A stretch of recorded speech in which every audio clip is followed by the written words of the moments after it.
So guys I hope कि आप लोग को समझ में आ रहा होगा सेकेंडरी सेल के बारे में। ठीक है, सेकेंडरी सेल में मैंने आपको लेड एसिड बैटरी का एग्जांपल दिखाया था। उसमें आपको दो केस हमने बताया था, एक आपका चार्जिंग, एक आपका डिस्चार्जिंग। ठीक है, तो अभी ये जो केस है हमारा वो है आपका किस चीज का बताइए?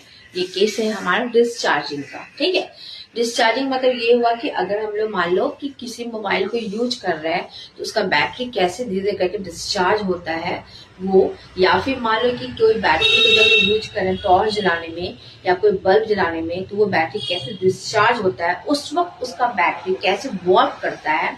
तो वही वो जो वर्किंग प्रिंसिपल है आपका डिस्चार्जिंग के केस में क्या होता है, उसी सेल के बारे में मैं यहाँ पे आपको बता रही हूँ। ठीक है, तो डिस्चार्जिंग के केस में जो हमारा लेड एसिड बैटरी जो होता है उसका कंस्ट्रक्शन तो मैं ऑलरेडी डिस्कस कर चुकी हूँ। इसका वर्किंग प्रिंसिपल क्या है आप ये देखो, जैसे कि ये आपका मेन आपका सेल हो गया। आपका इस सेल में आपका दो इलेक्ट्रोड था, जैसे कि मैंने पहले ही आपको बता चुका है। एक इलेक्ट्रोड जो है आपका वो लेड होगा, लेड स्पंजी लेड होगा। सेकेंड प्लेट जो है ना आपका वो लेड डाइऑक्साइड या लेड ऑक्साइड हो गया आपका। ठीक है, एक आपका एनोड की तरह काम करेगा, एक आपका कैथोड की तरह काम करेगा। ठीक है, अब क्या बता रहे हैं कि इस पे जो चार्ज होगा वो आपका नेगेटिव चार्ज होगा, दूसरा इस पे प्लस चार्ज होगा, वो आपका कैथोड की तरह काम करेगा। जैसे कि मैंने आपको पहले बताया था कि ये इलेक्ट्रोकेमिकल सेल की तरह बिहेव करेगा आपका डिस्चार्जिंग के केस में।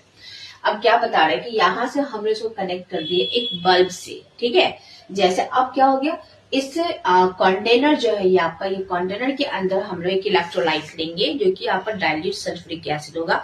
डाइल्यूट सल्फ्यूरिक एसिड का मतलब क्या हो गया कि जब आपका H2SO4 को हम लोग वाटर में डिस्टिल वाटर में डिजोल्व करते हैं तो वो डाइल्यूट हो जाता है आपका। ये आपका इलेक्ट्रोलाइट की तरह एक्ट करेगा।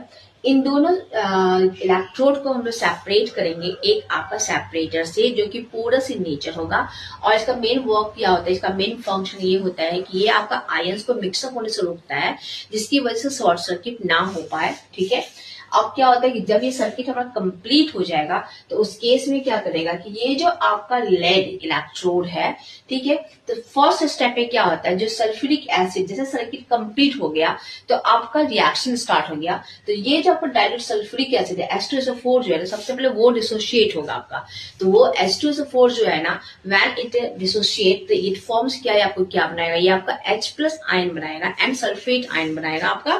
ठीक है, ये देख लो 4H+ ion and 2 sulphate ion. ये 4 और 2 मैंने इसको इक्वेशन को बैलेंस करने के लिए आया है। तो ये जो आपका आयंस है वो इस इलेक्ट्रोलाइट के अंदर प्रेजेंट रहेगा। ठीक, देन अब ये सल्फेट आयन क्या करेगा, ये इस लेड वाले जो इलेक्ट्रोड है, जो एनोड इलेक्ट्रोड है